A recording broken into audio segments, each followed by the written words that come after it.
رضا کی اس کو اعلیٰ حضرت کے کلام کے ساتھ ملا کر دیکھ لو اور پھر دیکھو کہ اس طرح شعر اور شرح دونوں کا مطلب برابر آتا۔ علماء کرام اور بڑے بڑے علماء کرام بھی سننے کا موقع ملا ہے، ان سے دوستی کی، ان سے فائدہ بھی حاصل کیا ہے، استفادہ بھی کیا۔ اور اکثر علماء کرام یہ کہا کرتے تھے کہ جب کوئی بھی نعتیہ کلام پڑھو نا تو ایسے بندے کا پڑھو، اعلیٰ حضرت کا پڑھو، پیر میر علی شاہ صاحب رحمۃ اللہ تعالیٰ علیہ، یعنی علماء کا شعر پڑھو، کیونکہ وہ جب کوئی کلام لکھتے ہیں یا پڑھتے ہیں تو اس میں شرح کو خاص طور پر مرکوز آتا ہے۔ تو سامعین محترم، یہ اسی کے متعلق حضور سید عالم صلی اللہ علیہ وسلم نے جو کی اس معراج کے متعلق حضور نے لکھا، اعلیٰ حضرت نے لکھا اور حضور کی تعریف فرمائی۔ پھر اعلیٰ حضرت کی ایک خوبی یہ تھی کہ آپ انہیں جو بھی لکھائیں آخر میں وہ حضور کی تعریف میں لے آتے ہیں۔ اور اسی میں اس شعر میں بھی انہوں نے کہہ دیا کہ کام ہے ان کے ذکر سے خیر کو ہوا یوں،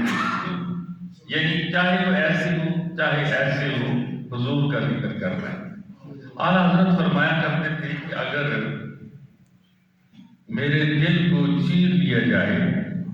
تو اس میں آپ کو ایک حصے پر اللہ اور ایک حصے پر محمد لکھا ہوا نظر آئے گا، یعنی یہ ان کی اعلیٰ حضرت کی محبت تھی حضور سید عالم صلی اللہ علیہ وسلم سے۔ اور پھر کلام جب اللہ کے رسول کی محبت ہوتی ہے پھر کلام بھی ایسا ہی ہوتا۔ سامعین محترم، یہ جو سفر تھا نا، جو میں نے آج آیتیں پڑھی ہیں کہ پاک ہے وہ ذات جس نے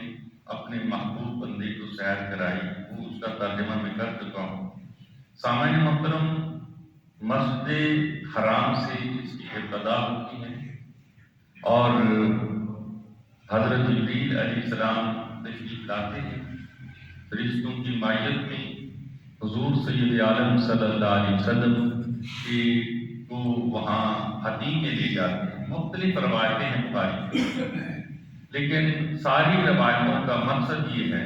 کہ آپ کو لے کر حتیم میں لے جایا جاتا ہے، آپ کا قلب مبارک نکالا جاتا ہے اور اسے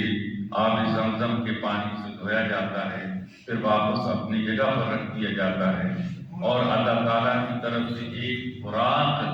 جو ہے وہ بھیجی جاتی ہے۔ اس براق پر حضور سید عالم صلی اللہ علیہ وسلم سوار ہوتے ہیں اور اس سے آگے سفر کی ابتدا ہوتی ہے۔ ترمذی شریف میں جو ایک حدیث ہے اس میں روایت یہ ہے کہ جب حضور سید عالم صلی اللہ علیہ وسلم براق پر سوار ہونے لگتے ہیں نا تو براق جو ہے وہ اس خوشی میں کہ مجھ پر نبی کریم صلی اللہ علیہ وسلم سوار ہو رہے ہیں وہ تھوڑا سا شوخی کرتی ہے، تو حضرت جبریل علیہ السلام سے ڈانٹ دیتے ہیں کہ اے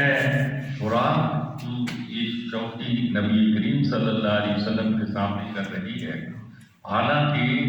آج تک اس پر آپ نبی کریم سے زیادہ کوئی معزز اور زیادہ مرتبے والی ہستی کبھی سوار نہیں ہوئی، ان کے سامنے تو یہ جرأت کر رہی ہے۔ تو ترمذی شریف کی روایت میں امام عیسیٰ ترمذی کہتے ہیں کہ وہ براق جو ہے وہ پسینے پسینے ہو جاتی ہے، لیکن اصل میں دراصل وہ اپنی خوشی کا اظہار کر رہی تھی کہ مجھ پر آج نبی کریم صلی اللہ علیہ وسلم جو ہے وہ سواری کرنے والی ہے۔ آپ کی براق کے بارے میں بھی اس کا رنگ بتایا جاتا ہے کہ وہ سفید رنگ کی، اس کی نگاہ کے بارے میں بتایا جاتا ہے کہ جہاں تک اس کی نگاہ جاتی تھی وہاں تک اس کا قدم جاتا تھا،